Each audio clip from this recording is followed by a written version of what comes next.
and welcome back to my channel. I hope you have an excellent day today. I know that I am. I'm going to be reviewing Kill the Queen by Jennifer Estep. Now this was sent to me as a advanced reader copy, and all advanced reader copies that I agree and have been sent to me, they're only guaranteed a review. It doesn't matter whether they are good or bad, just that's all that they're owed is that review. So let's go ahead and dive into this review.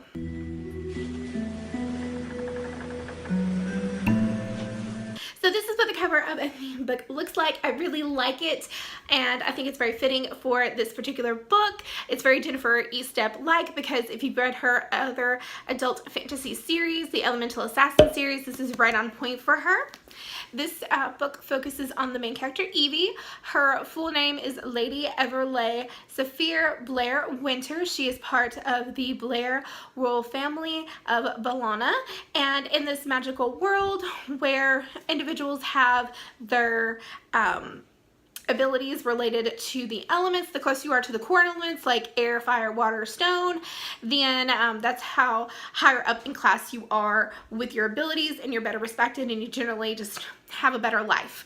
And unfortunately for Evie, where she is, one, she's an orphan, and two, her primary ability is enhanced sense of smell, and that's considered a mutt class, which is like lower than dirt considerably.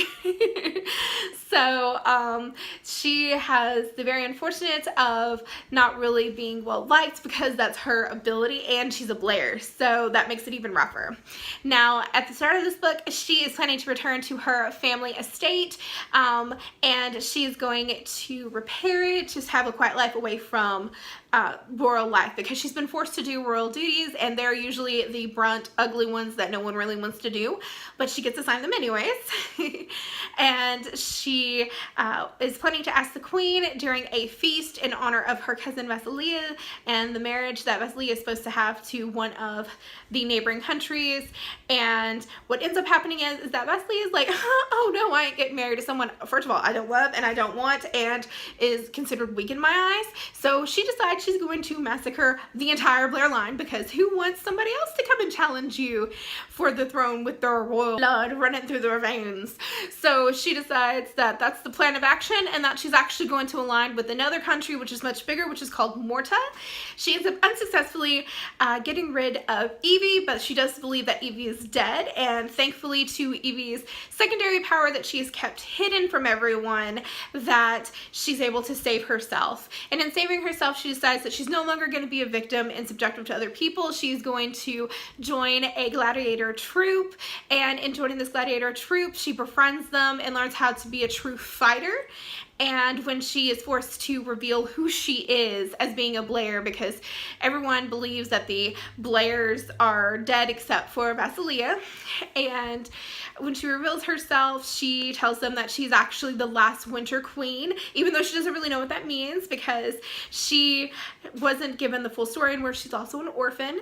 So, but she knows that's who she is because that's what she's been told, and she works with them to be able to win back Bologna and get Vasilia off the throne, because Vasilia is trying to throw the country into war and ultimately be sucked up into Morta, because Morta is a larger country and they are very intense, very war-oriented, and they definitely would want to have Bologna, especially with all the amazing gifts that her people have. Kill the Queen is definitely in my top 5 books of this year, and I don't see it going down the rank anytime soon, because it was just so good. The storyline was so well written, so well thought out.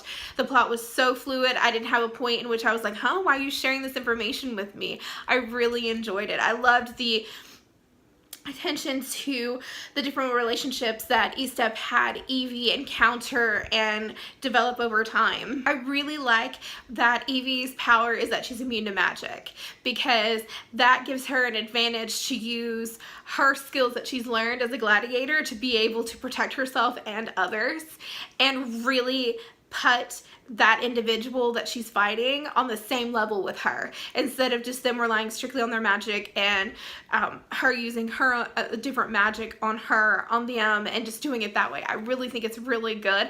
I love the Roman gladiator aesthetic that's going on throughout this book. I really enjoy it. I love things like that.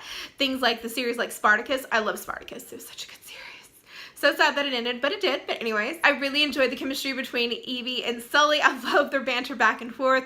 It's one of the things that I love when there's a build-up. Now, if you think that there's going to be like any hot and heavy romance in this book, it is an introductory to the series, and I'm just going to spoil that for you right ahead. There's not hot and heavy scenes. It's just really a development for Evie, and I love that.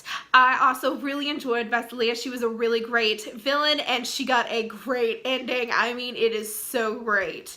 And I think that if you love stories about gladiators, strong female characters, and how their books aren't centered around their love interest but them themselves, this is the book for you, because the fantasy is really good in this book, and I do recommend it. And I hope that you have enjoyed this review, and I look forward to seeing your comments down below if you're going to pick it up. Are you excited? Are you not excited? Do you have any other recommendations that are like this book?